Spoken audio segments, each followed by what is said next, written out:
Hello guys, welcome to Abhishek Jha classes. क्या हाल चाल है दोस्तों? क्या हाल चाल है मेरे प्यारे प्यारे जीव जंतुओं? सर सब बढ़िया, सब मजे में।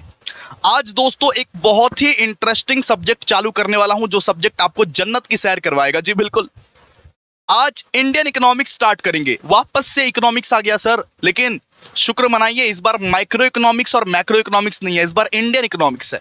इस बार आपको मैं आपका भारत का इकोनॉमी के बारे में पढ़ाऊंगा, इंडियन इकोनॉमी के बारे में पढ़ाऊंगा। और दोस्तों ऐसे वैसे नहीं पढ़ाऊंगा, आप पहले देख लीजिए ये सुंदर सा समरी नोट्स। सबसे पहले तो भैया समरी नोट्स के दर्शन आपको करा दूं। इतना सुंदर समरी नोट्स आपके लिए बनाया हूं, ये समरी नोट्स से पहले पढ़ाऊंगा। इसके बाद हमारा जो ई बुक है, हमारा ई बुक जो है, ई बुक से भी पढ़ाऊंगा। तो सबसे पहले समरी नोट से पढ़ लेंगे, इसके बाद ई बुक से पढ़ लेंगे। तो क्या भैया समरी नोट्स को हैंड रिटन लिखना जरूरी है? मैं बोलूंगा हाँ, लिखना जरूरी है। समरी नोट्स अगर कॉपी में लिखे हुए रहेंगे तो एग्जाम के डे बिफोर आप बहुत बढ़िया तरीके से रिवाइज कर सकते हो। इतना बड़ा ई बुक को रिवाइज करने का कोई जरूरत नहीं है, समरी नोट से काम चल जाएगा। लेकिन अगर नहीं भी लिखोगे आप तो कोई बात नहीं, हमारे एप्लीकेशन के नोट्स सेक्शन में अपलोडेड रहेंगे। कहां सर? समरी नोट्स जो है हमारे एप्लीकेशन के नोट्स वाले सेक्शन में अपलोडेड रहेंगे। प्रो बैच वाले एक्सेस कर सकते हैं। क्लियर है? तो आइए शुरू करते हैं ये मनमोहक सा सुंदर सा चैप्टर। लेकिन ये सब्जेक्ट शुरू करने के पहले आपको एक बैकग्राउंड दे दूं पहले। आइए फटाफट से एक कॉपी निकाल लीजिए। जिसको जिसको लिखना है साथ साथ लिखते रहिएगा, पॉज करके लिखते रहिएगा। ठीक है, मैं समझाते रहूंगा, आप लोग लिखते रहिएगा। एकदम कंसेप्चुअल अंडरस्टैंडिंग होने वाला है। हर एक चीज आपको बहुत बढ़िया तरीके से समझाऊंगा, आप टेंशन मत लो। सबसे पहले ये इंडियन इकोनॉमिक एनवायरनमेंट, ये सब्जेक्ट कौन सा पेपर कहलाता है? IDC paper sir, IDC paper. अच्छा, इसका एग्जामिनेशन कितने मार्क्स का होता है? इसका 50 मार्क्स का मेन एग्जाम होता है, जिसको आप एक्सटर्नल बोलते हो, और 25 मार्क्स का ट्यूटोरियल एग्जाम होगा। यानी पूरा 75 मार्क्स का एग्जामिनेशन आपके खुद के कॉलेज में होने वाले हैं। 75 मार्क्स का जो एग्जामिनेशन है आपके खुद के कॉलेज में होने वाले हैं। लेकिन सर ये बता दो कि ये जो इकोनॉमिक्स है इसमें कितना चैप्टर पढ़ना पड़ेगा हम लोगों को? तो मैं बोलूंगा सर 4 चैप्टर, सिर्फ और सिर्फ 4 चैप्टर पढ़ने पड़ेंगे। लेकिन आप इसको सिर्फ मत समझिए, बहुत बड़े बड़े चैप्टर है दोस्तों, बहुत डिटेल्ड कंसेप्चुअल क्लैरिटी के साथ आप लोग को समझना पड़ेगा। ठीक है, तो 4 चैप्टर है, लेकिन मेरे को शायद 20 क्लास लग जाएंगे करवाते करवाते। 20 क्लास तो मेरे को लगेंगे ही लगेंगे। तो आप लोग मेरे साथ बने रहना। और सिलेबस कब तक कंप्लीट कराओगे? सिलेबस मैं कंप्लीट कराऊंगा नवंबर के लास्ट वीक तक, क्योंकि दिसंबर एंड में आपका एग्जामिनेशन है। तो 2 महीना के अंदर अंदर हम लोग आईडीसी पेपर जो है उसका सिलेबस कंप्लीट कर लेंगे, खत्म कर लेंगे। ओके भैया, एक बार सिलेबस का चर्चा हो जाए। सबसे पहले दोस्तों हम लोग चैप्टर नंबर 1 में पढ़ेंगे इंडियन इकोनॉमिक एनवायरनमेंट के बारे में, कि हमारा इंडियन इकोनॉमी कैसा था पहले, उसमें क्या क्या चेंजेस आए, कौन कौन से रिफॉर्म्स आए, उस चीज के बारे में हम लोग चैप्टर 1 के बारे में पढ़ेंगे। इंडियन इकोनॉमिक एनवायरनमेंट के बारे में पढ़ेंगे, कौन कौन से कंसेप्ट है, क्या क्या कंसेप्ट है इंडियन इकोनॉमी के, मतलब हमारा पुराना फेस कैसा था, अब क्या क्या चेंजेस हुए हैं इंडियन इकोनॉमी में, इस चीज के बारे में पढ़ेंगे। दूसरा जो हम लोग पढ़ने वाले हैं दोस्तों वो है स्ट्रक्चर ऑफ इंडियन इकोनॉमी। हमारा इंडियन इकोनॉमी का कैसा स्ट्रक्चर दिखता है, कितने सेक्टर्स है, एग्रीकल्चर सेक्टर, इंडस्ट्रियल सेक्टर, भैया टर्सरी सेक्टर, कितने सेक्टर्स हैं, स्ट्रक्चर पढ़ने वाले हैं। इसके बाद दोस्तों हम लोग मेन चीज पढ़ेंगे कि हमारा इंडियन इकोनॉमी का मेन प्रॉब्लम क्या है। तुम्हारी प्रॉब्लम क्या है इंडियन इकोनॉमी, इश्यूज क्या है इंडियन इकोनॉमिक्स में, क्या क्या इशू है, इस चीज के बारे में पढ़ेंगे। और चैप्टर नंबर 4 में हम लोग पढ़ेंगे इंडियन इकोनॉमी प्लानिंग, यानी वो नीति आयोग, 5 ईयर प्लान्स, यानी गवर्नमेंट कौन कौन सा इनिशिएटिव लिया था, इंडियन इकोनॉमी को किस तरीके से प्लान किया जा रहा था, अभी किस तरीके से प्लान किया जा रहा है, कितना ग्रोथ हुआ है, कितना रिफॉर्म आया है, कितना चेंज आया है, कितना इनोवेशन आया है, सब चीज के बारे में पढ़ेंगे। मतलब मेन मुद्दे का बात इसमें हम लोग क्या पढ़ने वाले हैं? इसमें हम लोग पढ़ने वाले हैं कि हमारा इंडियन इकोनॉमी पहले कैसा था, इसको लिखना नहीं है, पहले कैसा था और अब क्या क्या चेंजेस आए हैं उसमें। हमारा इंडियन इकोनॉमी भाई पहले कैसा था और अब क्या क्या रिफॉर्म्स आया है, क्या क्या चेंजेस आया है, उस सब चीज के बारे में हम लोग को ये इंडियन इकोनॉमी में पढ़ना है। ये बेहतरीन सब्जेक्ट में पढ़ना है। तो मैंने आपको बता ही दिया था कि आपका जो आईडीसी ये पेपर है, इसका एग्जामिनेशन कब होगा? इसका एग्जामिनेशन होगा दिसंबर एंड में, बिकॉज जनवरी के एंड में आप लोगों का सेमेस्टर 3 एग्जामिनेशन होगा। तो इसीलिए बोल रहा हूं कि जल्दी से जल्दी एडमिशन ले लो भाई। क्यों वेट कर रहे हो? किसका वेट कर रहे हो? फीस वीस नहीं कमने वाला इस बार। बहुत सारे सब्जेक्ट है, बहुत मेहनत से पढ़ा रहा हूं। ये फीस सबसे ज्यादा रीजनेबल फीस है जो क्वालिटी में प्रोवाइड कर रहा हूं आपको, उसके हिसाब से। ठीक है, तो IDC exam syllabus, IDC exam कब होगा भैया? दिसंबर एंड में। और हमारा खुद का सिलेबस कब कंप्लीट होगा? नवंबर के लास्ट वीक में। नवंबर के लास्ट वीक में हम लोग सिलेबस कंप्लीट कर देंगे, यानी कि 2 महीने के अंदर अंदर 20 लेक्चर लेने हैं हम लोग को। बाप रे बाप, 20-25 लेक्चर 2 महीने के अंदर अंदर लेने हैं। तो इसीलिए हफ्ते में शायद 2-2 क्लासेस करके करना पड़ सकता है, लेकिन करेंगे, देखेंगे। या तो ड्यूरेशन बढ़ाएंगे लेक्चर का, एक लेक्चर 1 घंटा या 2 घंटा करेंगे। क्लियर है? चलिए आज दोस्तों चैप्टर नंबर 1 से शुरू करते हैं। चैप्टर नंबर 1 का नाम क्या है? Indian economic environment. क्या है सर? Indian economic environment. आइए चैप्टर नंबर 1 से शुरू करते हैं। सबसे पहले तो समझेंगे कि इंडियन इकोनॉमी क्या है। इंडियन इकोनॉमी क्या है, सबसे पहले तो ये समझना है। तो यहां पे पढ़िए तो ध्यान से, यहां पे क्या लिखा हुआ है देखिए तो। Indian economy is a mix of agriculture, industry and services. मतलब यहां पे बोला है इंडियन इकोनॉमी में क्या है सर? एग्रीकल्चर सेक्टर भी आता है, इंडस्ट्रियल सेक्टर भी आता है और सर्विस सेक्टर भी आता है। एक इंडियन इकोनॉमी में एग्रीकल्चर सेक्टर, इंडस्ट्रियल सेक्टर और टर्सरी सेक्टर, यानी टर्सरी सेक्टर मतलब क्या? Services sector. एक इंडियन इकोनॉमी में एग्रीकल्चर सेक्टर, इंडस्ट्रियल सेक्टर और सर्विसेज सेक्टर आता है। इसका पूरा मिक्सचर को इंडियन इकोनॉमी बोला जाता है। It has grown rapidly over the years. मतलब कि पहले के फेज में आप लोगों को पता है 1950-60s में सबसे जो प्रीडोमिनेंट हमारा जो इनकम आता था वो एग्रीकल्चरल इनकम से आता था, एग्रीकल्चर सेक्टर से आता था। मतलब 80 to 90% of the work force agriculture sector से बिलोंग करते थे। सब किसानी करेगा। लेकिन आज बहुत ज्यादा ग्रोथ हुआ है। आज ये सब सारे सेक्टर्स का बहुत ज्यादा ग्रोथ हुआ है। Agriculture sector, industry sector, services sector, सारे के सारे लोग एटलीस्ट एग्रीकल्चर सेक्टर में नहीं जा रहे हैं। लेकिन पहले के जमाने में सब के सब डिपेंडेंट एक ही सेक्टर पे थे, जो कि है एग्रीकल्चर सेक्टर। मतलब इंडस्ट्रीज या सर्विसेज का कोई स्कोप ही नहीं बचा हुआ था। 80 to 90% of the population way dependent on agriculture sector. लेकिन आज के दिन में पूरा स्प्रेड हो चुका है। आज के दिन में 40 to 50% एग्रीकल्चर सेक्टर, यहाँ पे 30% industrial sector and 20% services sector. इस तरीके से पूरा स्प्रेड हो चुका है। मतलब हमारा जो इकोनॉमी है वो ग्रो किया है। ये आप गलत सोच रहे हो कि हमारा इकोनॉमी और भी ज्यादा धंसता चला जा रहा है। नहीं, हमारा इकोनॉमी पहले के मुकाबले ग्रो किया है, लेकिन बहुत स्लोली ग्रो कर रहा है। प्रॉब्लम यह है कि बहुत स्लो ग्रो कर रहा है। ग्रो तो कर रहा है लेकिन हमारा इकोनॉमी बहुत स्लो ग्रो कर रहा है, लेकिन ग्रो तो किया है, ग्रो तो किया है। यहां पे देखिए क्या लिखा हुआ है, it is grown rapidly over the years but challenges like poverty. But कुछ कुछ ऐसे प्रॉब्लम्स है जो नहीं गए अभी तक। जैसे गरीबी अभी तक भी नहीं गई। गरीबी जैसी थी वैसी ही अभी भी है। जैसे पॉवर्टी का जो ये प्रॉब्लम है, ये अभी तक गया ही नहीं 2024। अब 2024 में भी रास्ते में इतना ज्यादा भिखारी लोगों को देखते हो, इतना ज्यादा लोग बिलो पॉवर्टी लाइन के अंदर है। मतलब पॉवर्टी यानी गरीबी तो गई ही नहीं। अनएम्प्लॉयमेंट अभी भी है। अनएम्प्लॉयमेंट अब तो ज्यादा है। अनएम्प्लॉयमेंट मतलब बेरोजगारी ज्यादा है। And inflation remain same. तो इतना कुछ हुआ, हमारा जीडीपी बढ़ा, ग्रो किया, कोई दिक्कत नहीं है। लेकिन भाई गरीबी वैसे का वैसा है, अनएम्प्लॉयमेंट वैसे का वैसा है, इन्फ्लेशन वैसे का वैसा है। भाई देखो, अनएम्प्लॉयमेंट नहीं रहता तो इतना सारा जो टास्क हो रहा है, जैसे कि यूट्यूब में कभी भी लाइव करता हूं और कोई भी नेगेटिव कमेंट्स कर रहा है, अगर बेरोजगार लोग नहीं रहता तब नेगेटिव कमेंट्स होता ही नहीं ना। सब कोई अपने अपने काम पे रहते। तो इंडिया में सब कुछ तो सही है, लेकिन पॉवर्टी अभी भी है, अनएम्प्लॉयमेंट अभी भी है, इन्फ्लेशन अभी भी है। उसको सबसे ज्यादा बदलने का रिक्वायरमेंट था, लेकिन बदला ही नहीं। अभी भी देखो कितना महंगाई बढ़ जाता है।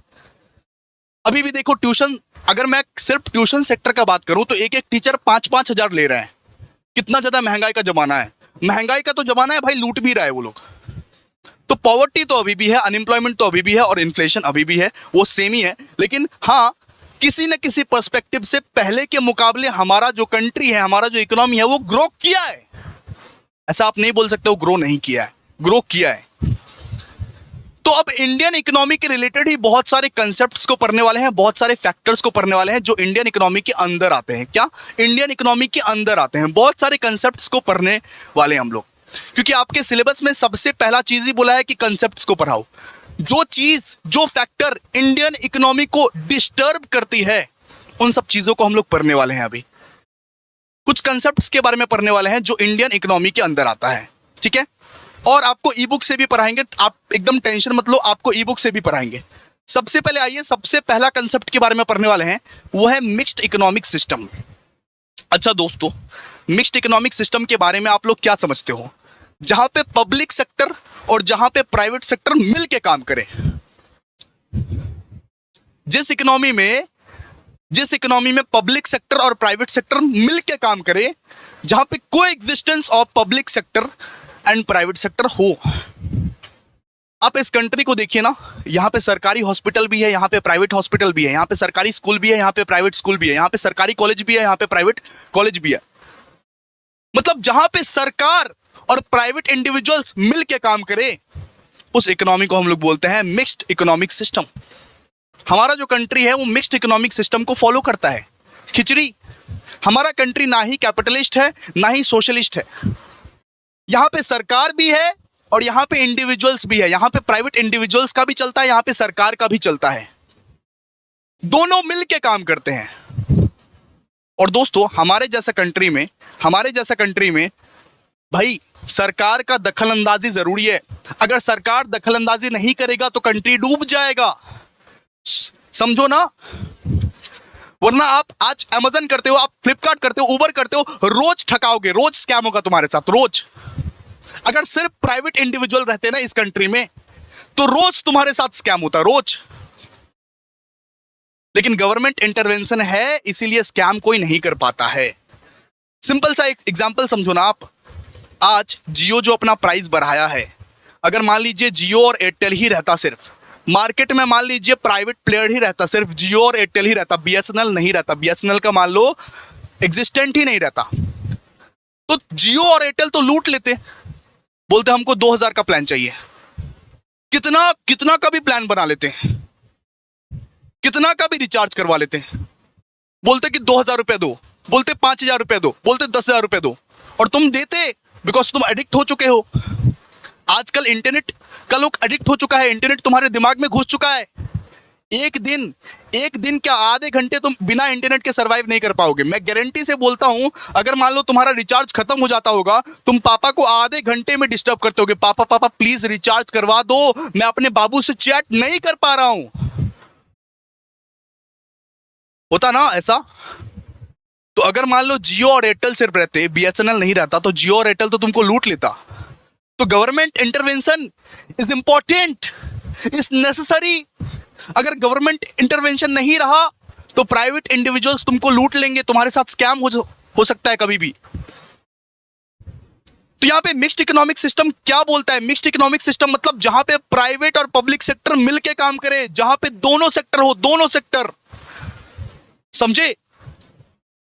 तो यहां पे देखो क्या लिखा हुआ है, coexistence of public and private sector, government intervention exist in many sector. बहुत सारे सेक्टर्स ऐसे हैं जहां पे सिर्फ गवर्नमेंट इंटरवेंशन ही चलता है। जैसे मान लो डिफेंस, अगर मान लो डिफेंस वाला सेक्टर अगर प्राइवेट इंडिविजुअल को दे दिया जाए, तो हर कोई अपना अपना घर में बम बनाएगा, बारूद बनाएगा, फिर तो ये देश को और खतरा है।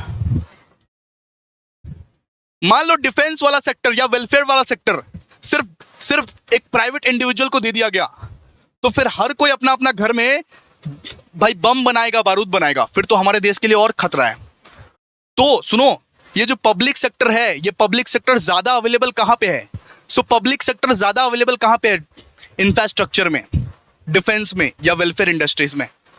और प्राइवेट सेक्टर ज्यादा अवेलेबल कहां पे है? आईटी सेक्टर में ज्यादा आप देखोगे प्राइवेट सेक्टर ही है। आईटी सेक्टर में ज्यादा आप देखोगे प्राइवेट सेक्टर ही है। FMCG, fast moving consumer goods, और रोजमर्रा की जिंदगी में जो सामान चाहिए होता है, उन सब सामानों के लिए प्राइवेट सेक्टर ही ज्यादा एक्टिव है और रिटेल इंडस्ट्रीज में प्राइवेट सेक्टर ही ज्यादा एक्टिव है। लेकिन जहां जहां क्रूशियल फैक्टर्स है, जैसे कि इंफ्रास्ट्रक्चर हो गया, डिफेंस हो गया, वेलफेयर इंडस्ट्रीज हो गया, वहां पे पब्लिक सेक्टर को ही एक्टिवनेस दिखाना पड़ेगा, वरना प्राइवेट सेक्टर के हाथ में ये सब चला गया ना, देश बर्बाद हो जाएगा भाई, देश बर्बाद हो जाएगा। तो यहां पे क्या बोला गया है कि इकोनॉमिक सिस्टम मतलब हमारा देश में मिक्स्ड इकोनॉमिक सिस्टम चलता है, जहां पे पब्लिक एंड प्राइवेट सेक्टर का मिक्सचर दोनों मिलकर काम करते हैं, और जहां पे गवर्नमेंट इंटरवेंशन रिक्वायर है कोई कोई इंडस्ट्री के लिए। कुछ कुछ ऐसे इंडस्ट्रीज, कुछ कुछ ऐसे सेक्टर्स में गवर्नमेंट इंटरवेंशन जरूरी है, इंपॉर्टेंट है, बिना गवर्नमेंट इंटरवेंशन से कुछ नहीं हो सकता, जैसे infrastructure, defence and welfare industries.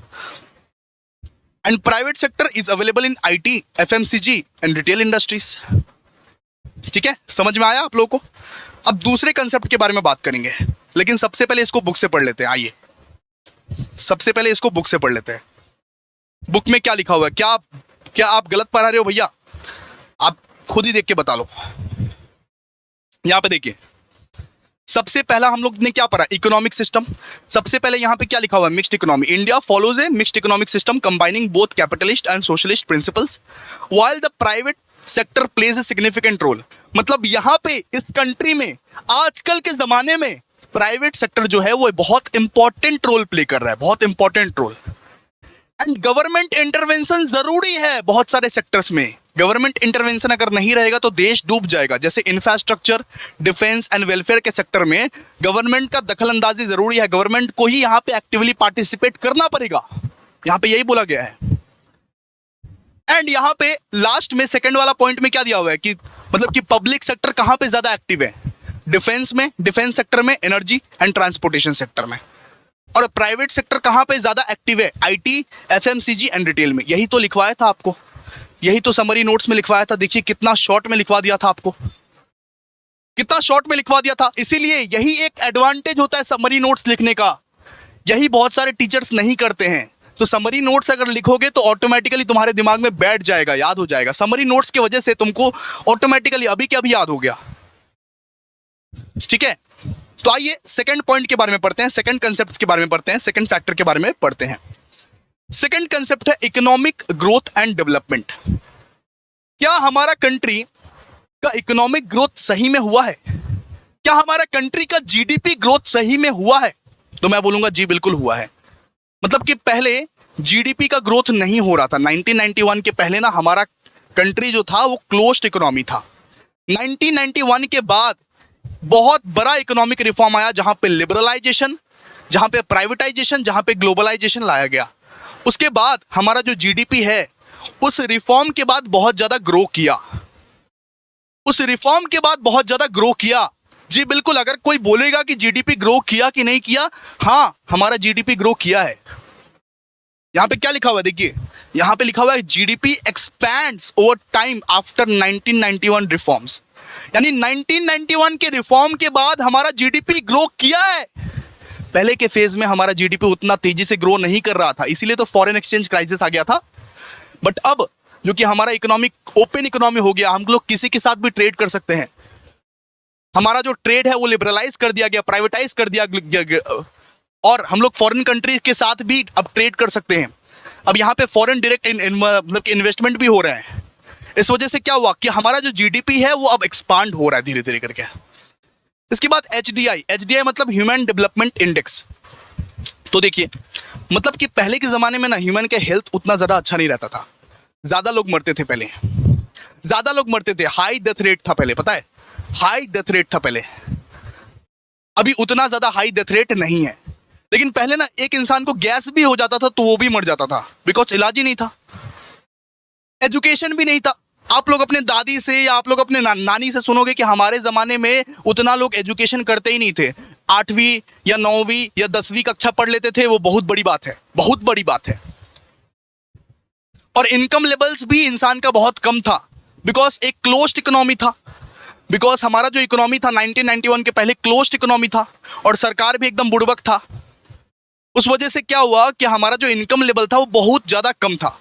मतलब कि पहले के ज़माने में बहुत गरीब हुआ करते थे, अभी तो बहुत फिर भी कम हो गया, लेकिन पहले के ज़माने में बहुत गरीब हुआ करते थे लोग, बहुत ज़्यादा।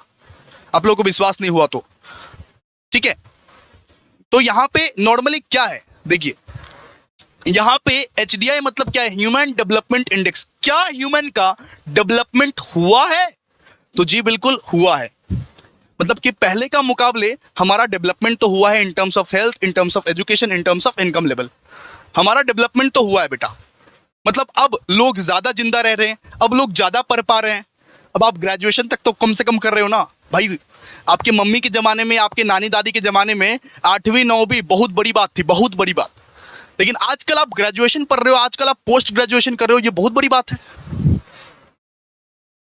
Health, education and income level से हमारा जो देश है वो ग्रो किया है, ठीक है। एंड ये थर्ड फैक्टर हो गया, क्या इनकम इनइक्वालिटी अभी भी है या नहीं है? तो भैया बिल्कुल इनकम इनइक्वालिटी तो है। अंबानी और अंबानी बनते जा रहा है, अंबानी और अमीर बनते जा रहा है, और हम लोग और गरीब बनते जा रहे हैं। Richer get richer and poor get poorer. मतलब जीडीपी के एंगल से देखे तो ठीक है, हमारा देश ग्रो किया है। HDI के एंगल से देखो तो ठीक है, हमारा देश ग्रो किया है उसमें भी। हेल्थ अब ठीक ठाक होने लगी है, एजुकेशन अब ठीक ठाक होने लगी है, इनकम लेवल्स भी बढ़ने लगा है। लेकिन अगर मैं इनकम इनइक्वालिटी का बात करूं दोस्तों, तो इनकम इनइक्वालिटी ही तो मेन प्रॉब्लम है, मेन जड़ है, मेन इशू है। वो नहीं कमा है, वो नहीं कमा है। रिच और रिचर होते जा रहे हैं, पुअर और पुअर होते जा रहे हैं। सबसे बड़ा प्रॉब्लम है ये, ठीक है। तो सेकंड वाला कंसेप्ट हम लोग क्या पढ़े, इकोनॉमिक ग्रोथ एंड डेवलपमेंट। आइए इसको ई बुक से पढ़ते हैं, आपको दिखाते हैं कि भैया गलत पढ़ा रहे हैं कि भैया सही पढ़ा रहे हैं। आइए, तो समरी नोट्स का बहुत फायदा है, बहुत फायदा है समरी नोट्स का। समरी नोट्स एक बार में आप दिमाग में घुसा लेंगे, ठीक है। प्लीज एक बार लाइक कर दो, मजा आ रहा है तो। अब देखिए इकोनॉमिक ग्रोथ एंड डेवलपमेंट में हम लोग क्या पढ़े थे सर? सबसे पहले जीडीपी के बारे में पढ़े थे, जीडीपी ग्रोथ, कि हमारा कंट्री का जीडीपी ग्रोथ हुआ है। ऐसा बात नहीं है कि जीडीपी ग्रोथ नहीं हुआ है। 1991 इकोनॉमिक रिफॉर्म्स के बाद हमारा कंट्री का जीडीपी ग्रो हुआ है। मतलब कि पहले के जमाने में जीडीपी उतना ज्यादा ग्रो नहीं करता था, लेकिन हमारे कंट्री का जीडीपी ग्रो किया है, एक्सपांड किया है।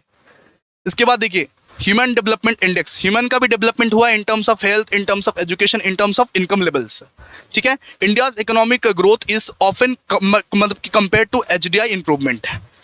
एंड इसके बाद लिखा हुआ है इनकम डिसेपेरिटी। इनकम डिसेपेरिटी मतलब इनकम इनइक्वालिटी। इनकम इनइक्वालिटी सबसे बड़ा मेजर इशू तो यही है। यहाँ पे देखिए ना क्या लिखा हुआ है, मेजर इशू। यहाँ पे लिखा हुआ है despite economic growth income inequality remains a major issue. Economic growth हो रहा है, जीडीपी ग्रोथ हो रहा है, लेकिन इनकम इनइक्वालिटी नहीं कम रहा है। इनकम इनइक्वालिटी बहुत बड़ा इशू बन चुका है, जहां पे रिचर और भी रिचर बनते जा रहे हैं, अमीर और अमीर बनता जा रहा है, गरीब और गरीब बनता जा रहा है, ठीक है। तो ये क्या था, इकोनॉमिक ग्रोथ एंड डेवलपमेंट का पूरा कंसेप्ट। अब आइए थर्ड कंसेप्ट के आगे बढ़ते हैं हम लोग, ठीक है। आइए अब थर्ड कंसेप्ट, अब थर्ड कंसेप्ट पढ़ेंगे economic reforms and liberalisation. Economic reform and liberalisation. आप लोगों को पता है 1991 में एक इकोनॉमिक रिफॉर्म आया था, जहां पे एक पगड़ी वाले हमारे फाइनेंस मिनिस्टर थे, उसका नाम था डॉक्टर मनमोहन सिंह। उन्होंने एक दिन 2 दिन के अंदर अंदर ये 3 रिफॉर्म्स ला दिए, लिबरलाइजेशन, प्राइवेटाइजेशन, ग्लोबलाइजेशन। लिबरलाइजेशन मतलब जितने भी इंडस्ट्रीज पे बैरियर्स लगे हुए थे पहले ना, बहुत, आप खुद का पहले बिजनेस सेटअप करने वाले थे, उसके लिए बहुत सारा लाइसेंस लगता था आपको। जैसे आजकल लिकर शॉप में लाइसेंस लगता है, उसी तरीके से पहले आपको खुद का बिजनेस को डेवलप करने के लिए बहुत सारा लाइसेंस लगता था। वो सारा जो बैरियर्स था उसको रिमूव किया, इसको बोलते हैं लिबरलाइजेशन। मतलब बिजनेस को, मतलब कि प्राइवेट इंडिविजुअल आसानी तरीके से, इजी तरीके से बिजनेस खोल सके, इसको ease of doing business. Liberalisation मतलब ईज ऑफ डूइंग बिजनेस, आराम से आप इजी तरीके से बिजनेस को खोल सकते हो और कर सकते हो। इसके बाद प्राइवेटाइजेशन। अरे प्राइवेटाइजेशन मतलब बहुत सारा गवर्नमेंट सेक्टर ना भाई एकदम घटिया परफॉर्म कर सकती थी। आप लोगों को तो पता ही है गवर्नमेंट सेक्टर कैसे काम करता है। ठीक है, आइएगा कल आपका काम हो जाएगा, ठीक है। इस तरीके से घटिया घटिया काम करते थे गवर्नमेंट। बहुत गवर्नमेंट सेक्टर्स को भाई तब्दील कर दिया गया प्राइवेट सेक्टर में। जो गवर्नमेंट सेक्टर अंडर परफॉर्म कर रही थी, जो गवर्नमेंट सेक्टर चल नहीं रही थी, लॉस मेकिंग थी, उसको प्राइवेट हैंड्स को बेच दिया गया कि भाई सुन, अब प्राइवेट इंडिविजुअल, अब इसको तुम चलाएगा, हम लोग से नहीं चल रहा है, सॉरी। And globalisation. ग्लोबलाइजेशन मतलब भाई सारा का सारा बैरियर्स को रिमूव कर दिया, रिमूव ट्रेड बैरियर्स। जितना भी एक्सपोर्ट और इंपोर्ट में ना पहले बहुत बैरियर लगता था, हेवी टैक्स लगता था, इतना ज्यादा बैरियर था क्या कहूं। ग्लोबल मार्केट के साथ हम लोग को जोड़ दिया गया कि हम लोग अब इंपोर्ट भी कर सकते हैं आसानी से, एक्सपोर्ट भी कर सकते हैं आसानी से।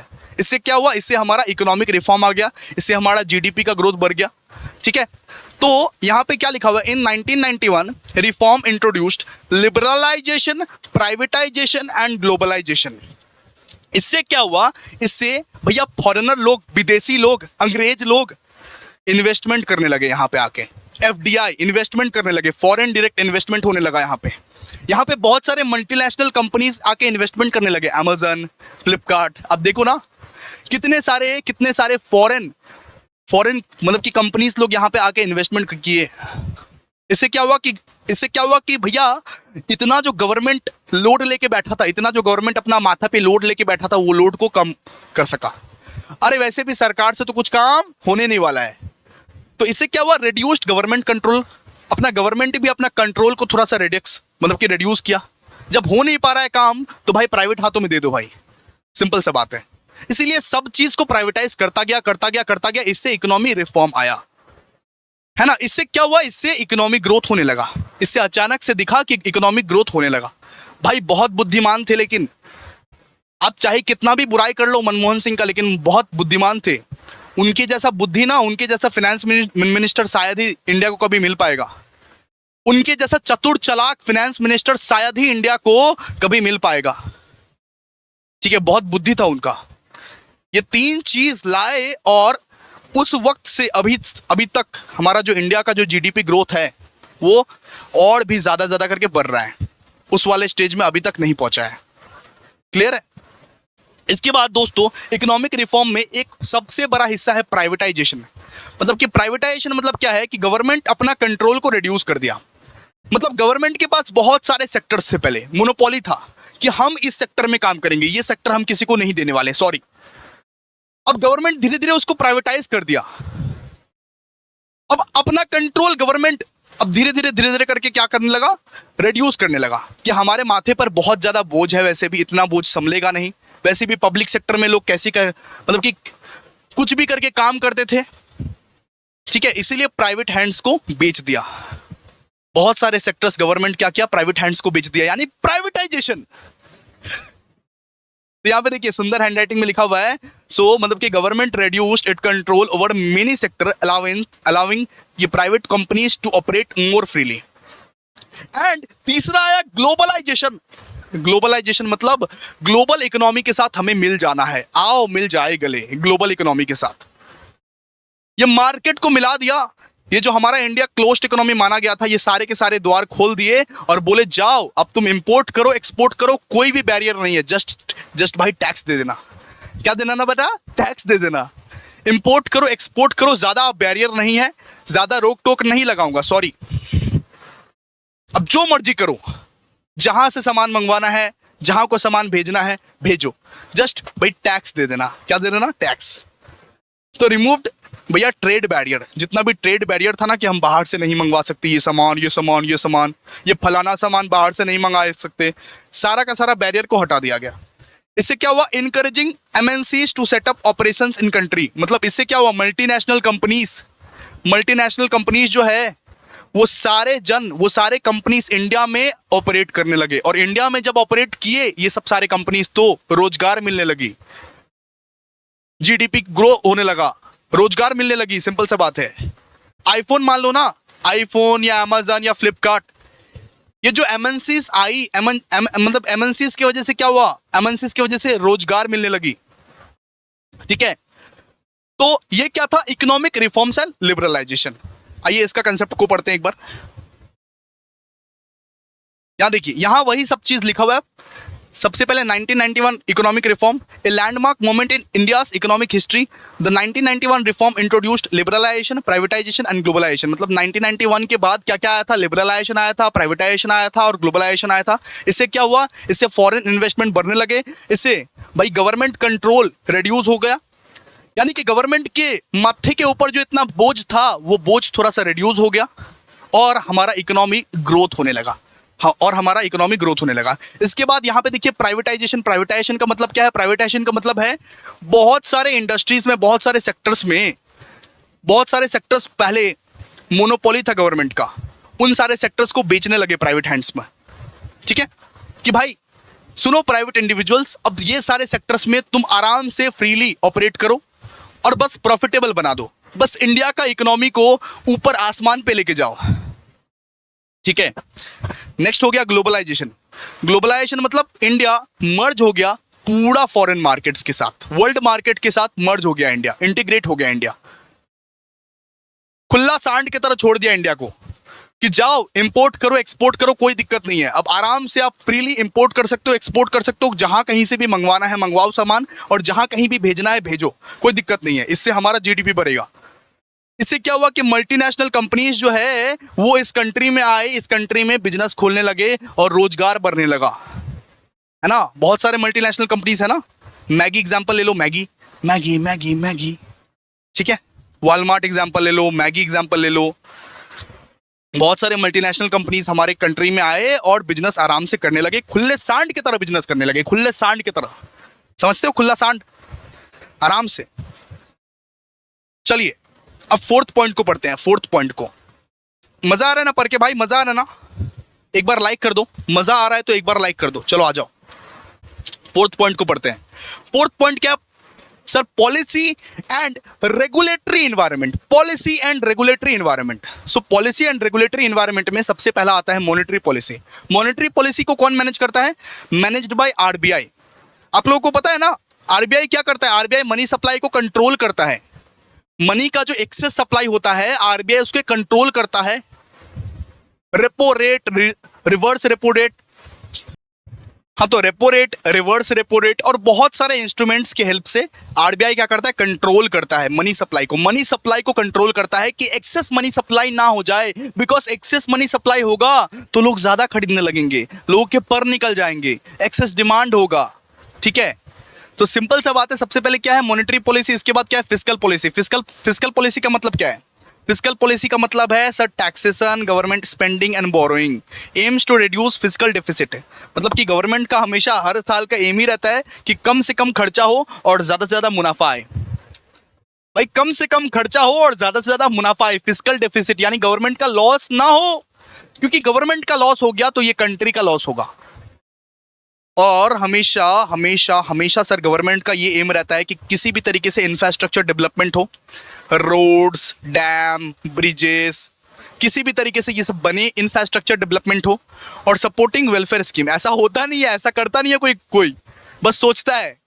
लेकिन गवर्नमेंट का हमेशा से ये एम रहा है कि फिस्कल डेफिसिट को कम से कम कर पाए, अपना देश का इंफ्रास्ट्रक्चर को डेवलप कराए, roads, dams, bridges etcetera, industries, इन सब चीज का डेवलपमेंट कराएं, और सपोर्टिंग वेलफेयर स्कीम, जितना भी स्कीम है जैसे कि प्रधानमंत्री जनधन योजना, लखीर भंडार, ये सब स्कीम्स को प्रमोट करे और सपोर्ट करे, और कि गरीब से गरीब अपना लाइफ को चला पाए अच्छे से। ठीक है, ये है फिस्कल पॉलिसी। इसके बाद इंडस्ट्रियल पॉलिसी। इंडस्ट्रियल पॉलिसी मतलब प्रमोट ग्रोथ इन मैन्युफैक्चरिंग और टेक्नोलॉजी एंड सर्विस सेक्टर।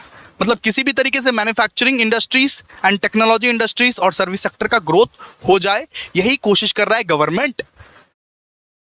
ठीक है, यह है इंडस्ट्रियल पॉलिसी। आइए यहां से पढ़ते हैं, यहां से क्या क्या है, यहां से भी सेम है, monetary policy, fiscal policy, industrial policy. Monetary policy को कौन मैनेज करता है? आरबीआई। कौन मैनेज करता है? आरबीआई। आरबीआई कौन? पप्पा of all commercial bank, reserve bank of India, reserve bank of India. तो monetary policy involves controlling of money supply. Money supply को कंट्रोल करता है। आरबीआई क्या करता है? मनी सप्लाई को कंट्रोल करता है कि एक्सेस मनी सप्लाई ना हो जाए, बिकॉज एक्सेस मनी सप्लाई होगा तो भैया एक्सेस डिमांड होगा, जिससे भाई प्राइस का स्टेबिलिटी ला पाए, जिससे प्राइस वही का वही हो, इन्फ्लेशन ना हो। और एक्सेस डिमांड होता है, सुनो, एक्सेस मनी सप्लाई होता है तो फिर क्या होता है? एक्सेस मनी सप्लाई की वजह से एक्सेस डिमांड होता है, लोग ज्यादा डिमांड करेंगे, और लोग ज्यादा डिमांड करेंगे तो इन्फ्लेशन हो जाएगा।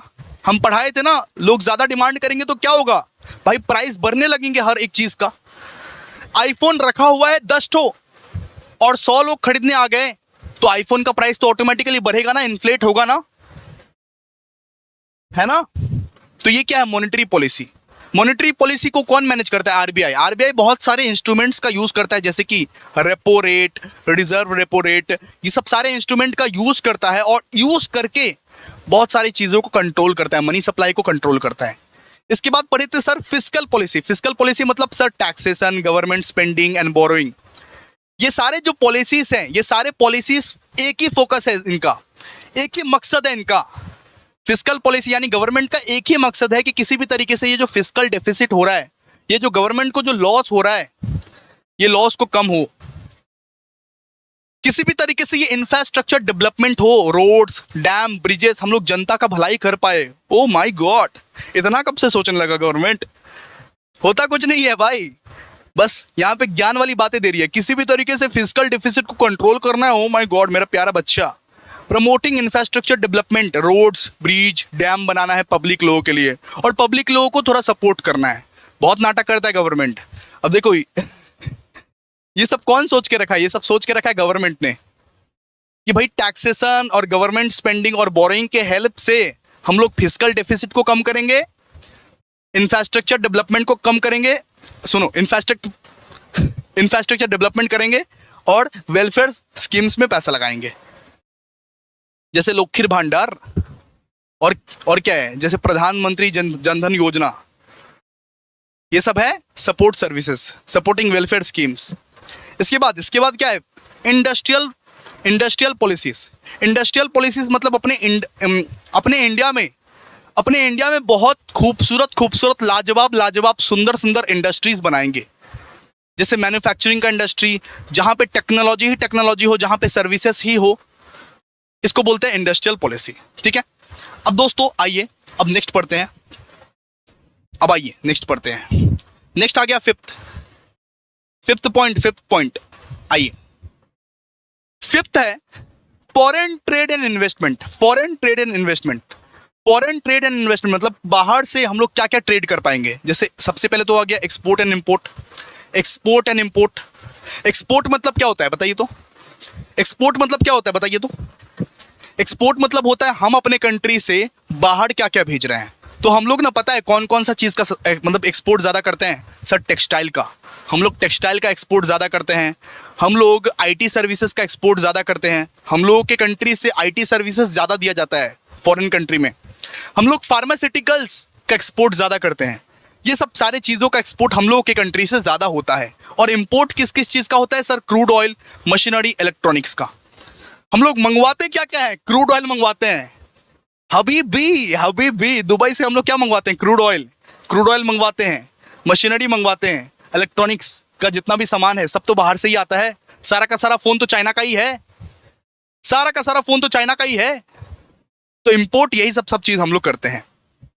ठीक है, तो फॉरेन ट्रेड एंड इन्वेस्टमेंट में क्या क्या आता है? एक्सपोर्ट आता है और इंपोर्ट आता है, और एक आता है एफडीआई मतलब फॉरेन डायरेक्ट इन्वेस्टमेंट। मतलब हमारे कंट्री में कौन इन्वेस्ट किया है? हमारे कंट्री से दोस्तों आईटी में इन्वेस्ट किया जाता है, ई कॉमर्स एंड मैन्युफैक्चरिंग सेक्टर्स पे इन्वेस्ट किया जाता है। मतलब फॉरेनर्स लोग आईटी सेक्टर पे इन्वेस्ट करते हैं, ई कॉमर्स में इन्वेस्ट करते हैं और मैन्युफैक्चरिंग सेक्टर में इन्वेस्ट करते हैं। ये क्या है? Foreign trade and investment. आइए इसको पढ़ते हैं। प्लीज आप लोग को समझ में आ रहा होगा ना? प्लीज एक बार लाइक कीजिएगा, बिकॉज आज का लेक्चर मैं जानता हूँ थोड़ा सा बोरिंग है, लेकिन बहुत इंटरेस्टिंग बना रहा हूँ आप लोगों के लिए, मेरे प्योर रसगुल्ले के लिए बहुत इंटरेस्टिंग लेक्चर बना रहा हूँ। इतना ज्यादा इंटरेस्टिंग है क्या बताऊं। अब देखिए इसको बुक से पढ़ते हैं भाई, दो बार पढ़ा रहा हूँ, सुनो। एक हो गया फॉरेन डायरेक्ट इन्वेस्टमेंट मतलब foreign trade investment. Foreign trade मतलब इन्वेस्टमेंट में क्या आता है सर? Export import.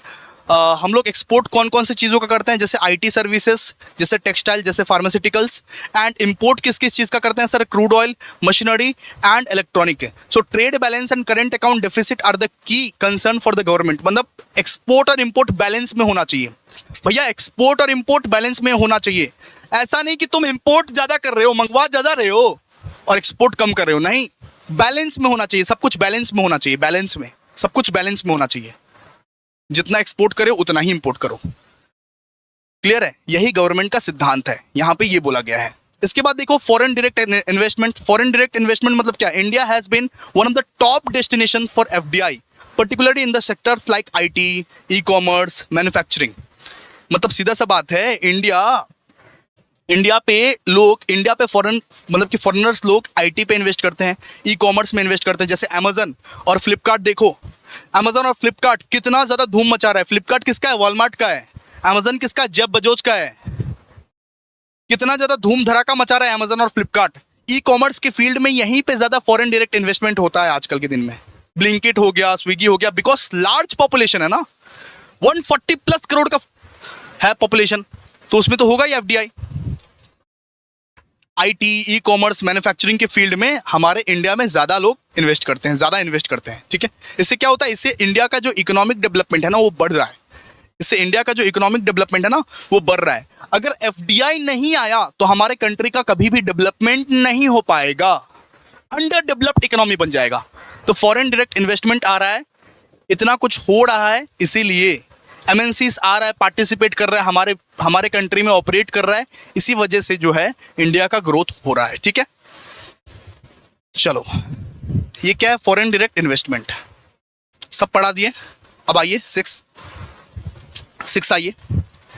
6 में क्या देखिए? 6 में है डेमोग्राफिक फैक्टर्स। क्या है सर? Demographic factors. बहुत ही कम समय का अभी क्लास हुआ है, अभी तो आप लोगों को बहुत कुछ पढ़ना है हमारे साथ। सो डेमोग्राफिक फैक्टर्स। सो डेमोग्राफिक फैक्टर में क्या होता है सर? यंग पॉपुलेशन, जवान युवक। हमारे इंडिया में ना भाई यंग पॉपुलेशन का कोई कमी नहीं है। इतने सारे तो बेरोजगार भरे हैं, यंग पॉपुलेशन का कोई कमी नहीं है, बहुत यंग पॉपुलेशन है। हमारे पास लार्ज एंड यंग वर्कफोर्स है, हमारे पास वर्कफोर्स का कोई कमी नहीं आएगा। हमारे पास लार्ज एंड यंग वर्कफोर्स पूरा भरे पड़े हैं। इस वर्कफोर्स के कारण हमारा इकोनॉमिक ग्रोथ भाई तय है। ठीक है, ये एक एडवांटेज है। इन वर्कफोर्स, इन नौजवान के कारण हमारे को कभी भी लोगों की कमी नहीं पड़ेगी, हमारे को कभी भी यंग पीपल को कमी नहीं पड़ेगी। इंडिया को अगर एक चीज को सर्व करने के लिए यंग पीपल चाहिए तो उसकी कमी कभी नहीं पड़ेगी। इससे क्या होगा? हमारा इकोनॉमी हमेशा ग्रो ही करेगा। बिकॉज बहुत सारे कंट्रीज में ऐसे है ना कि जॉब्स तो है लेकिन जॉब्स करने वाले लोग नहीं है। जैसे दुबई, जॉब्स तो है लेकिन जॉब्स करने वाले लोग नहीं है। लेकिन हमारे कंट्री में बहुत ही लार्ज एंड यंग वर्कफोर्स है, इसके वजह से हमारा इकोनॉमिक ग्रोथ हर एक एंगल से ही होगा, कोई कमी नहीं पड़ेगी यंग पॉपुलेशन के चक्कर में। इसके बाद अर्बनाइजेशन। जिस तरीके से ये अर्बन पॉपुलेशन बढ़ रहा है, जिस तरीके से हम लोग मॉडर्न बनते जा रहे हैं, अर्बन पॉपुलेशन मतलब मॉडर्न, उस तरीके से अब इंफ्रास्ट्रक्चर, हाउसिंग एंड सर्विसेज का ज़्यादा करके डिमांड हो रहा है, और इसके वजह से ना इकोनॉमिक ग्रोथ हमारा हो रहा है। अर्बनाइजेशन मतलब हम लोग धीरे धीरे मॉडर्न बनते जा रहे हैं। हम लोगों को अब दाल चावल नहीं चाहिए, हम लोग को अब पिज्जा बर्गर चाहिए। हम लोग थोड़े मॉडर्न बनते जा रहे हैं। हम लोग को अब ठीक ठाक से घर में रहना है, हम लोग को अब अच्छा इंफ्रास्ट्रक्चर चाहिए, हम लोग को अब अच्छा सर्विसेज चाहिए। इस चक्कर में क्या हो रहा है? इकोनॉमिक ग्रोथ बढ़ रहा है। अर्बनाइजेशन, सब अब लो स्टैंडर्ड में नहीं रहना चाहता, सब अब मीडियम स्टैंडर्ड में रहना चाहता। अगर किसी के पास पैसा है तो अब हर कोई अपना अच्छा इंफ्रास्ट्रक्चर के साथ, अच्छा हाउसिंग फैसिलिटीज के साथ, अच्छा सर्विसेज के साथ रहना चाहिए। अब देखते ना तुम कि पहले के जमाने में लोग बहुत अमीर हुआ करते थे लेकिन अपने पैसे को तिजोरी में ही रखते थे, लेकिन आजकल के जमाने में ऐसा नहीं है। आजकल के ज़माने में क्या है कि अगर आपके पास पैसा है, अगर आपके पास थोड़ा सा भी पैसा है तो आप कंफर्ट में रहना चाहते हो। हर चीज़ आपको चाहिए, हर एक चीज़ आपको चाहिए, इंफ्रास्ट्रक्चर चाहिए, हाउसिंग चाहिए, सर्विसेज चाहिए। इससे क्या हो रहा है? इससे हमारा इकोनॉमी का ग्रोथ हो रहा है, इससे हमारा इकोनॉमी का ग्रोथ हो रहा है। सही बात है ना? अच्छा बात है फिर और डिमांड करो, एक्सेस डिमांड करो, है ना। इसके बाद रूरल इकोनॉमी में मतलब यहाँ पे देखिए लार्ज, अभी भी प्रॉब्लम क्या है ना भाई, लार्ज पॉपुलेशन, हमारे कंट्री का जो लार्ज पॉपुलेशन है दोस्तों, वो अभी भी रूरल एरियाज में रह रही है, उनके पास कोई भी साधन नहीं है। मेन इश्यूज यहाँ पे है, रूरल इकोनॉमी में है। मेन इशू रूरल इकोनॉमी में है। हमारे कंट्री का जो लार्ज सेगमेंट है वो अभी भी रूरल एरिया में रह रही है। जैसे यहाँ का रूरल एरिया का बात करें तो बर्दोमान हो गया, मुर्शिदाबाद हो गया, ठीक है। तो लार्ज सेगमेंट्स ऑफ पीपल जो है अभी भी रूरल इकोनॉमी में रह रही है, जिसके पास कोई भी फैसिलिटी नहीं है। आप लोग तो कोलकाता में रहते हो, और कोलकाता में रहने वाले लोगों को क्या पता कि रूरल इकोनॉमी कैसा होता है। तो ये मेन प्रॉब्लम है। मेन प्रॉब्लम रूरल इकोनॉमी का है कि अभी भी बहुत सारे लोग उसी कष्ट से जी रहे हैं, ठीक है। आइए इसको पढ़ते हैं, मैथ से पढ़ते हैं। यहाँ पे क्या लिखा हुआ है देखिए, यहाँ पे हम लोग ने पढ़ा था सबसे पहले डेमोग्राफिक फैक्टर, सबसे पहले पढ़ा था sir young population. India has large and young workforce, India में बहुत ज़्यादा यंग पीपल्स है, तो कभी भी किसी की कमी नहीं पड़ेगी। इससे क्या होगा, हमारा इकोनॉमिक बहुत जल्दी से एक्सपांड कर जाएगा, हमारा इकोनॉमिक ग्रोथ तो तय है। हमारे पास लोगों की कमी नहीं है, सॉरी, हमारे पास लोगों की कमी नहीं है दूसरे कंट्री के जैसे, हमारा इकोनॉमिक ग्रोथ तो तय है, हमारा इकोनॉमिक एक्सपांसन तो तय है। इसके बाद urbanisation, what sir urbanisation? Urbanisation मतलब मॉडर्न बन जाना, अर्बनाइजेशन मतलब मॉडर्न बन जाना। बाबू अब हमको सूखा रोटी नहीं चाहिए, अब हमको पिज्जा बर्गर चाहिए। बाबू अब हमको सूखा रोटी से मतलब नहीं है, अब हमको पिज्जा बर्गर चाहिए, अब हम थोड़े मॉडर्न होने चाहते हैं। तो मॉडर्न होने के चक्कर में तुम ज्यादा डिमांड करते हो इंफ्रास्ट्रक्चर का, हाउसिंग का, सर्विसेज का, इससे क्या होता है, हमारा इकोनॉमिक ग्रोथ ही होता है। अच्छी बात है ना भाई, अच्छी बात है। इसके बाद रूरल इकोनॉमी, रूरल इकोनॉमी मतलब बहुत सारी पॉपुलेशन, बहुत सारे पोर्शंस अभी भी रूरल एरियाज में रह रही है, ये सबसे ज्यादा प्रॉब्लम है। और रूरल एरियाज को बहुत सारा असिस्टेंस मिलना चाहिए। यहाँ पे क्या लिखा हुआ है sir, government policy such as PM Kisan and MGNREGA are aim to supporting rural development. तो बहुत सारे स्कीम्स जो है वो रूरल डेवलपमेंट को प्रमोट करने की कोशिश कर रहे हैं, लेकिन कोशिश सफल कब होगा? तो एक significant portion of the Indian population still resides in rural areas. ठीक है, अब नेक्स्ट पढ़ने वाले हैं, आइए सर। और कितना, और भाई थोड़ा सा ही है, आ जाओ ना, पढ़ते हैं। ये सारे खत्म कर लेते हैं, ये सारे कंसेप्ट खत्म कर लेते हैं, अगले दिन कंपोनेंट्स पढ़ेंगे। आ जाओ, social and economic inequality. Social and economic inequality, social and inequality, economic inequality में दो फैक्टर्स आते हैं, एक आता है पॉवर्टी एंड अनएम्प्लॉयमेंट। अभी भी दोस्तों ना, large segment of peoples are still below the poverty line. अभी भी इंडिया में बहुत लोग गरीब है, बहुत लोग, लार्ज सेगमेंट्स ऑफ पीपल गरीब है। अभी भी सब कुछ ठीक हो गया, लेकिन गरीबी नहीं मिटी, वैसी की वैसी ही है। तो large segments live below the poverty line and unemployment is a major challenge. तो मेन बात है, अनएम्प्लॉयमेंट का भी इशू है, पॉवर्टी का भी इशू है। अनएम्प्लॉयमेंट भी इसीलिए आ रहा है क्योंकि पॉवर्टी है, और पॉवर्टी भी इसीलिए आ रहा है क्योंकि अनएम्प्लॉयमेंट है। सिंपल सा बात है। अभी भी large segments of people are living below the poverty line. मतलब कि बीपीएल कैटेगरी के हैं, बीपीएल कैटेगरी के जो गरीब हैं। और unemployment is a major challenge, बहुत ज़्यादा, बहुत बड़ा चैलेंज है अनएम्प्लॉयमेंट। अनएम्प्लॉयमेंट की वजह से ही तो गरीबी आती है। अगर बेरोजगारी रहेगी तो गरीबी कैसे नहीं आएगी? कोविड के बाद तो और भी ज़्यादा गरीबी आ गई है। और दूसरा कॉज है इनकम इनइक्वालिटी। इनकम इनइक्वालिटी तो आप लोग जानते ही है, richer get richer and poorer get poorer day by day. Richer और रिचर होते जा रहे हैं, पुअरर और पुअर होते जा रहे हैं। ठीक है, तो सोशल एंड इकोनॉमिक इनइक्वालिटी, इसका पढ़ते हैं एक बार। आइए, यहाँ पे क्या दिया हुआ देखिए, सोशल एंड इकोनॉमिक इनइक्वालिटी। सबसे पहले तो है पॉवर्टी एंड अनएम्प्लॉयमेंट। गरीबी वैसी की वैसी ही है, गरीबी चेंज नहीं हुई है। Large segments of population are still in मतलब कि बीपीएल। ठीक है, तो लार्ज सेगमेंट्स ऑफ पॉपुलेशन अभी भी बीपीएल कैटेगरी के हैं, मतलब बिलो पॉवर्टी लाइन में है।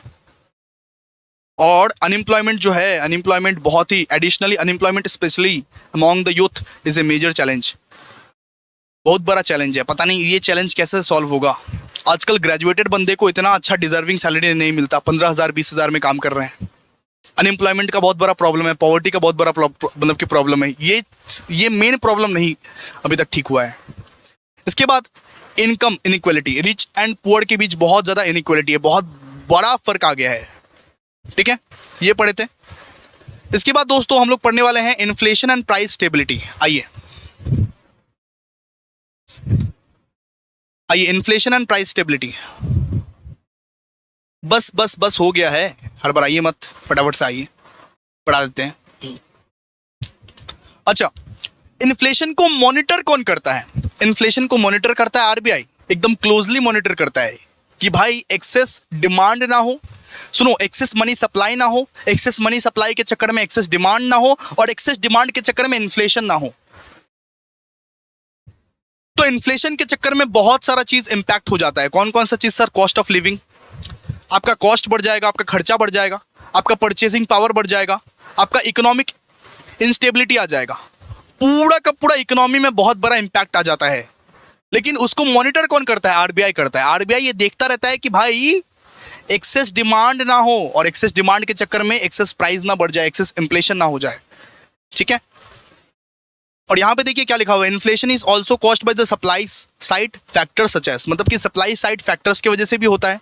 मान लीजिए एग्रीकल्चरल आउटपुट, मान लीजिए क्रॉप्स का दाम बढ़ गया, इस बार क्रॉप्स हुए ही नहीं, मान लीजिए इस बार क्रॉप्स या साग सब्जी हुए ही नहीं, बहुत कम उत्पादन हुए, उसका दाम बढ़ेगा ना ऑटोमेटिकली। एग्रीकल्चरल आउटपुट की वजह से भी बढ़ता है, मान लीजिए कुछ उगा ही नहीं, इस बार चावल धान उगा ही नहीं, ठीक है, उसकी वजह से भी तो उसका प्राइस पे इंपैक्ट करेगा। Global oil prices, globally oil prices बहुत ज्यादा बढ़ गए हैं। एंड इंपोर्ट कॉस्ट, आप कहीं से कोई दूसरा जगह से मंगवा रहे हो सामान, उसका कॉस्ट बढ़ चुका है। मान लो आप फोन्स मंगवा रहे थे, इंपोर्ट करके, जो आपका पड़ रहा था 1 लाख करोड़ रुपीस का, अब वो फोन आपका 1.5 लाख करोड़ रुपीस का मंगवाना पड़ रहा है। तो इंपोर्ट कॉस्ट अगर बढ़ गया, अगर दूसरे कंट्री से आप कुछ मंगवा रहे हो, अगर आपका इंपोर्ट कॉस्ट बढ़ गया, तो सीधा सा बात है, आप डायरेक्टली इंपैक्ट कहां पे करेगा, कंज्यूमर के ऊपर, मतलब कि प्राइस के ऊपर, ठीक है। तो इन्फ्लेशन सिर्फ इसी कारण से नहीं होता, एक्सेस डिमांड से ही नहीं होता, इन्फ्लेशन होता है एग्रीकल्चरल आउटपुट से भी।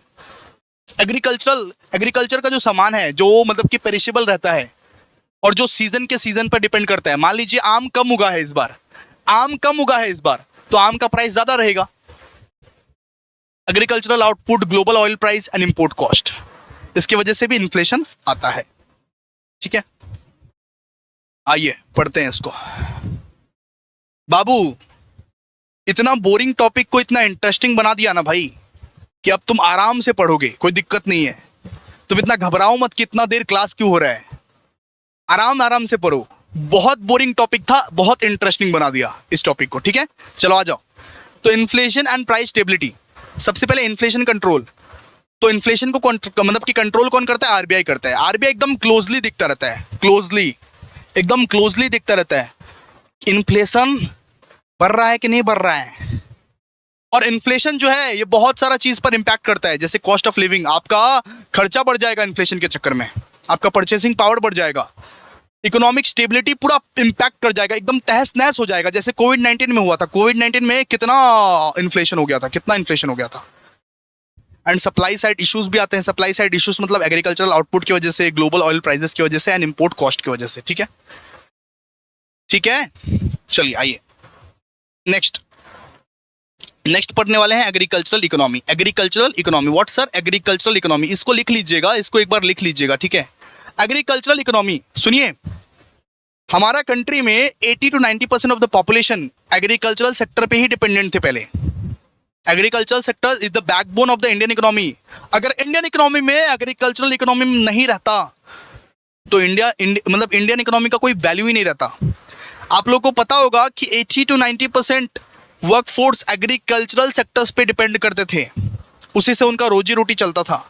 फिर आ गए अचानक से मतलब कि ब्रिटिशर्स आने के बाद वो जमीन बंजर हो गई, क्योंकि वो जमीन पर एक्सेस खटाया गया ब्रिटिशर्स के द्वारा, जमीन बंजर हो गई। इसके वजह से हमारा जो एग्रीकल्चरल इकोनॉमी था उतना ज्यादा रिस्पॉन्स नहीं कर रहा था। ब्रिटिशर्स के जाने के बाद एकदम बंजर जमीनें हो गई। तो सिंपल सा बात है, एग्रीकल्चरल इकोनॉमी जो है वो हमारा बैकबोन माना जाता है अभी भी और तभी भी। सोने की चिड़िया बोला जाता था पहले इंडिया को, गलत नहीं बोला जाता था, क्योंकि एग्रीकल्चरल सेक्टर से हम लोग बहुत ज़्यादा कमा लेते थे पहले। हमारे यहाँ से ही एग्रीकल्चरल सेक्टर्स से बहुत ज़्यादा एक्सपोर्ट भी होता था, हर एक कंट्रीज को जाता भी था, पल्सेस, मसाले, स्पीसेस। हमारे यहाँ पे ना एग्रीकल्चर के बहुत ज़्यादा वैरायटीज़ हैं, सारे के सारे क्रॉप्स बोल लो, स्पीसेस बोल लो, हमारे कंट्री से ही उगते हैं, employing a large portion of the population. तो एग्रीकल्चर इकोनॉमी की वजह से अभी भी, आज के दिन में भी large portion of the population agriculture की वजह से ही अपना जीवन यापन कर रही है, अपना पेट चला पा रही है। क्लियर है? अभी भी मैं बोलूं तो 40 to 50% लोग ये एग्रीकल्चरल सेक्टर की वजह से जी पा रहे हैं। ठीक है, तो एग्रीकल्चरल सेक्टर क्या है? अपना बैकबोन है, इंडियन इकोनॉमी का बैकबोन है। आइए इसको पढ़ते हैं। यहाँ देखिए, यहाँ पे क्या लिखा हुआ है, agriculture remains A backbone of the Indian economy employing a large portion of the population. यहाँ पे गवर्नमेंट ने बहुत सारा इनिशिएटिव लिया है। आप लोगों को लगता है ना कि गवर्नमेंट क्या करता है? गवर्नमेंट इनिशिएटिव लेता है किसान के लिए, जैसे कि प्रधानमंत्री फसल बीमा योजना, मतलब क्रॉप्स का बीमा करा सकते हो, क्रॉप्स का आप इंश्योरेंस करवा सकते हो। इंश्योरेंस, क्रॉप्स का भी इंश्योरेंस होता है कि फसल अगर बर्बाद हो गई तो अगर इंश्योरेंस करवाए हो तो प्रधानमंत्री आपको भाई कुछ ना कुछ फंड्स दे देगी। क्रॉप इंश्योरेंस, इसका नाम क्या है सर? प्रधानमंत्री फसल बीमा योजना and minimum support price. Minimum support price मतलब बहुत सारे फार्मर्स के साथ पहले एक्सप्लॉइटेशन होती थी। बहुत बड़े बड़े बिजनेसमैन आते थे और बोलते थे तुम हमको इतने में दे दो, तुमसे खरीदेगा कौन, तुम हमको इतने में दे दो। लेकिन ये कंसेप्ट को हटा दिया गया, एमएसपी लाया गया। एमएसपी मतलब मिनिमम सपोर्ट प्राइस, मतलब आपका क्रॉप का मिनिमम इतना प्राइस होना चाहिए, मिनिमम इतना प्राइस होना चाहिए, इससे कम नहीं होगा, इससे कम नहीं होगा। मिनिमम सपोर्ट प्राइस जागरूक करने के लिए किसको? फार्मर्स को जागरूक करने के लिए कि जागो फार्मर्स जागो, आप जो क्रॉप्स को उगा रहे हो वो क्रॉप्स का बहुत वैल्यू है मार्केट में। ऐसा होता था कि फार्मर्स लोग ही क्रॉप्स उगाते थे और वही लोग 2 वक्त का खाना नहीं खा पाते थे। कितना गरीब होते हैं फार्मर्स, उनको तो अपना सही दाम मिलना चाहिए ना। तो इसी वजह से मिनिमम सपोर्ट प्राइसेस आया कि फार्मर्स लोगों को सही दाम मिल पाए। तो एग्रीकल्चर जो है वो बैकबोन है। अगर जब तक हम लोग फार्मर्स को प्रोटेक्ट नहीं करेंगे तब तक फ्यूचर हमारा सेफ नहीं है। फ्यूचर सेफ नहीं है। फ्यूचर में खाओगे कैसे? अरे पिज्जा बर्गर भी जो खाते हो ना वो फार्मर्स लोग ही उगाते हैं, ऐसे थोड़ा ना उगता है। बहुत सारे चैलेंजेस भी है, मतलब the agriculture sector faces issues like low मतलब की productivity, dependence on monsoon and inadequate infrastructure. बहुत सारे प्रॉब्लम्स भी है। ये जो एग्रीकल्चरल सेक्टर है बहुत सारे प्रॉब्लम है। सबसे पहले तो भैया प्रोडक्टिविटी बहुत कम है, बहुत कम प्रोड्यूस हो रही है। मॉनसून पे डिपेंड होना पड़ता है, बारिश आएगी तभी क्रॉप्स उगेगा। वाव सर वाव। और हमारे पास इंफ्रास्ट्रक्चर भी नहीं रहता। बहुत सारे फार्मर्स आज ऐसे हैं उनके पास प्रॉपर इंफ्रास्ट्रक्चर भी नहीं रहता। तो बताओ किस तरीके से एग्रीकल्चरल सेक्टर्स को डेवलप किया जाए, ये सब अगर नहीं रहेगी तो। ठीक है, ठीक है। इसके बाद आइए, इसके बाद नेक्स्ट, इसके बाद 10वां हम लोग पढ़ेंगे दोस्तों एनवायरमेंट सस्टेनेबिलिटी। एनवायरमेंट सस्टेनेबिलिटी मतलब अपने एनवायरमेंट को भी प्रोटेक्ट करना है आपको। इंडियन इकोनॉमी के बीच में इंडियन इकोनॉमी का कंसेप्ट ये भी है कि अपने एनवायरमेंट को भी प्रोटेक्ट करना है, रक्षा करना है। Protecting environment through policies like solar energy and electric vehicles, मतलब कि रिन्यूएबल सोर्स ऑफ एनर्जी का यूज करना है और अपने एनवायरमेंट को भी प्रोटेक्ट करना है। एनवायरमेंट को अगर प्रोटेक्ट नहीं करोगे तो किस तरीके से इंडियन इकोनॉमिक एनवायरमेंट बचेगा तुम्हारा? एनवायरमेंट को भी, अपना एनवायरमेंट को भी रक्षा करना है, सीधा सा बात है। यहां पे देखिए क्या लिखा हुआ है। India faces significant environmental challenges including sir pollution, deforestation, water scarcity. India में बहुत सारे प्रॉब्लम है ना, जैसे कि भैया पॉल्यूशन का प्रॉब्लम है, डिफॉरेस्टेशन का प्रॉब्लम है, वाटर स्केर्सिटी का प्रॉब्लम है, वाटर का अभाव है, पानी का अभाव है। तो भाई सरकार को बहुत काम करना है, सरकार को बहुत काम करना है। सरकार को एनवायरमेंट को प्रोटेक्ट करना और सरकार कर रहा है। ऐसा मैं नहीं बोलूंगा नहीं कर रहा है, कर रहा है। जैसे कि सरकार आजकल सोलर एनर्जी या इलेक्ट्रिक व्हीकल को प्रमोट कर रहा है कि भैया रिन्यूएबल सोर्स ऑफ एनर्जी का यूज करो, नॉन रिन्यूएबल सोर्स का एनर्जी का मत यूज करो।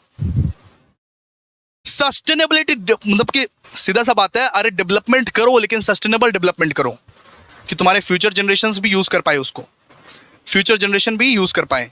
और सिंपल सा बात है, पेरिस एग्रीमेंट जो आपने ENVS में पढ़ा था, पेरिस एग्रीमेंट। अरे पेरिस एग्रीमेंट के द्वारा गवर्नमेंट का ये भी एक मकसद है कि किसी भी तरीके से ये जो क्लाइमेट चेंज का इश्यूज है इसको हम लोग सही कर पाए। किसी भी तरीके से ये जो क्लाइमेट चेंज का इश्यूज है, क्लाइमेट जो चेंज हो रहा है, अरे गर्मी के मौसम में ज्यादा ही गर्मी आ जाती है, मॉनसून के मौसम में ज्यादा।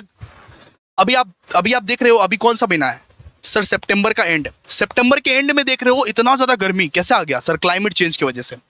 अचानक जो क्लाइमेट चेंज हो रहा है उसका भी इनिशिएटिव लेना है, कुछ ना कुछ करना है। ग्रीन हाउस एमिशंस को थोड़ा कम करना है, अब ग्रीन हाउस गैसेस का यूज थोड़ा कम करना है, ठीक है। और ये भी मकसद है किसका? गवर्नमेंट का, ठीक है। 11 आइए। 11 क्या है? Banking and financial sectors. Sir banking sector में तो बहुत रिफॉर्म आए हैं, बहुत रिफॉर्म। यूपीआई आ गया सर। आजकल हम लोग को कहीं पे पैसे नहीं खर्चने पड़ते, जस्ट फोन पे पे 20 रुपया प्राप्त हुए, गूगल पे 20 रुपया प्राप्त हुए। यूपीआई आ गया सर, प्रधानमंत्री जनधन योजना। इस योजना के तहत हर कोई अपना जीरो बैलेंस बैंक अकाउंट खुलवाया और हर किसी के खाते में कुछ ना कुछ अमाउंट आते होंगे, जैसे लोकखीर भंडार, है ना भाई। तो ये क्या है, banking and financial sectors. Banking and financial sectors में बहुत ज़्यादा रिफॉर्म्स आए हैं, जैसे यूपीआई आ गया, प्रधानमंत्री जनधन योजना है। घर बैठे बैठे आप सारा का सारा ट्रांजेक्शन कर सकते हो, घर बैठे बैठे लोन ले सकते हो, घर बैठे बैठे आप फिक्स डिपॉजिट में इन्वेस्ट कर सकते हो। इतना सारा तो रिफॉर्म आ गया, और क्या चाहिए। अब तो भैया डिजिटल इंडिया आ गया, डिजिटल इंडिया, अब डिजिटली सारा का सारा ट्रांजेक्शन कर सकते हो आप। तो यहाँ पे बैंकिंग रिफॉर्म्स भी आया, जैसे कि प्रधानमंत्री जनधन योजना, यूपीआई आ गया, ठीक है। Reforms in the banking sector including the introduction of Pradhan Mantri Jan Dhan Yojana aim to financial inclusion. India has also seen growth in digital banking and use of mobile payments. मतलब कि पहले ना बहुत सारे लोगों के पास ना कोई बैंक अकाउंट नहीं हुआ करता था, लेकिन 2017-2018 में मोदी जी आए, बोले कि प्रधानमंत्री जनधन योजना के तहत आप अपना खाता खुलवाइए जीरो बैलेंस पे, और जो लोग बीपीएल कैटेगरी के हैं उन लोगों को हम कुछ ना कुछ फंड्स मतलब कि प्रोवाइड करेंगे। इससे क्या हुआ, इससे भाई प्रमोट हो गया, इससे भैया बैंकिंग में रिफॉर्म आ गया। जिनके पास बैंक अकाउंट नहीं था वो लोग भी अपना बैंक अकाउंट खुलवा लिए। क्लियर है। एंड एनबीएफसी मतलब non banking financial companies, non banking what financial companies. NBFCs plays an important role in providing credit to the sectors undeserved by मतलब कि ट्रेडिशनल बैंक, मतलब जिसको बैंक लोन नहीं देती थी उनको non banking financial companies loan देती थी। सीधा सा बात है, जिसको क्रेडिट बैंक नहीं दे पाती थी उनको NBFC लोन देती थी। ठीक है, ये सब पढ़ने का दरकार नहीं है, ये पढ़ लीजिएगा बस, मस्त। और लास्ट में दोस्तों भैया टेक्नोलॉजिकल एडवांसमेंट भी आया है। लास्ट में ये टेक्नोलॉजिकल एडवांसमेंट भी आया है। सर टेक्नोलॉजिकल एडवांसमेंट मतलब आप देखिए, आप फ्रीली आजकल अमेजन कर पा रहे हो, फ्रीली आप आजकल फ्लिपकार्ट कर पा रहे हो, फ्रीली आप डिजिटल पेमेंट कर पा रहे हो, फ्रीली आप ई कॉमर्स एंड ऑनलाइन सर्विसेज का यूज़ कर पा रहे हो। जब चाहे तब उबर कर लो, ओला कर लो, जोमेटो कर लो, ब्लिंकिट कर लो। ये क्या है, टेक्नोलॉजिकल एडवांटेज। मतलब हमारे देश के टेक्नोलॉजी भी बढ़ी है, एडवांसमेंट हुई है किसी न किसी हिसाब से। यहाँ पे देखिए, promoting the use of digital payment का यूज बढ़ा है आजकल। ऑनलाइन पेमेंट कितना हो रहा है, ई कॉमर्स एंड ऑनलाइन सर्विसेज का यूज बढ़ा है आजकल। इस वजह से हमारी देश की तरक्की हो रही है, इस वजह से हमारी देश की तरक्की हो रही है, हमारी देश की नाम हो रहा है। ठीक है, तो आज इतना तक पढ़ेंगे हम लोग। ठीक है, बेसिकली आज हम लोग बुक से भी पढ़े हैं और हमारा जो ये समरी नोट्स है वहां से भी पढ़े हैं। समरी नोट्स आपको कहां पे मिल जाएगा, समरी नोट्स आपको हमारे एप्लीकेशन के नोट्स सेक्शन में मिल जाएगा। लेकिन इसको पहले पढ़ा दे, इसको हम लोग तो पढ़े ही नहीं है, इसको पहले पढ़ा दे। आइए यहां पे देखिए, digital economy, India is rapidly advancing it with widespread use of digital payments, e commerce and online services. तो ऑफकोर्स इंडिया में भाई डिजिटल पेमेंट्स बढ़ रहा है, ई कॉमर्स बढ़ रहा है, ऑनलाइन सर्विसेज बढ़ रहा है, और गवर्नमेंट प्रोग्राम्स जैसे कि डिजिटल इंडिया, ये तो आसमान छू लिया। इसके वजह से भारत पे आया था। ये डिजिटल इंडिया के कंसेप्ट से सबसे पहले कौन आया था, अरे भारत पे आया था, भारत पे। और भारत पे आया और भारत पे ये इंट्रोड्यूस कर दिया कि आप अगर स्कैन करोगे कोई क्यूआर को और स्कैन करके पेमेंट करोगे तो सीधा आपके बैंक अकाउंट में जाएगा। लेकिन अरे हमारे इंडिया में ना पहले ना पेटीएम का कंसेप्ट है, हौला था, हौला एकदम। वो क्या करता था, वो बोलता था वॉलेट में रखो, हमारे वॉलेट में रखो। वो सब सारा कंसेप्ट को हटा दिया। असनीर ग्रोवर का कंपनी आया भारत पे, वो बोला कि वॉलेट में रखना ही नहीं है, आप एक दूसरे के बैंक अकाउंट में भेजो, आप हमारा वॉलेट में मत रखो, आप एक दूसरे के बैंक अकाउंट में भेजो सीधा, और कुछ नहीं करना पड़ेगा। ठीक है, और आईटी सेक्टर का भी बहुत ज्यादा ग्रोथ हुआ है, एक्सपोर्टिंग में हम लोग आईटी सर्विसेज देते हैं आजकल। हम लोग एक्सपोर्टिंग के नाम पे आजकल आईटी सर्विसेज बहुत ज्यादा देते हैं इंडिया। ठीक है, तो भाई टेक्नोलॉजिकल एडवांसमेंट तो हुआ है हमारे इंडिया में टेक्नोलॉजी का ग्रोथ तो हुआ है। 2011-12 में आप देखते हैं सब कोई एक कीपैड वाला फोन चला रहा था। आजकल देखो, आजकल एक दरबान का पास भी एक बड़ा सा स्मार्टफोन रहता है। स्मार्टफोन का भी जमाना गया, आजकल तो आईफोन रहता है। Oh my God. ठीक है, तो आज हम लोग क्या पढ़े, आज हम लोग कंसेप्ट्स के बारे में पढ़े, यानी कंसेप्ट हमारा खत्म हो गया, क्या इंडियन इकोनॉमिक इन्वायरमेंट का जो भी कंसेप्ट था हमारा क्लियर हो गया? ठीक है, तो एक बार समरी नोट्स लिख लीजिएगा, बहुत बढ़िया तरीके से याद हो जाएगा। Thank you so much. मिलते हैं नेक्स्ट वीडियो में, तब तक के लिए बाय।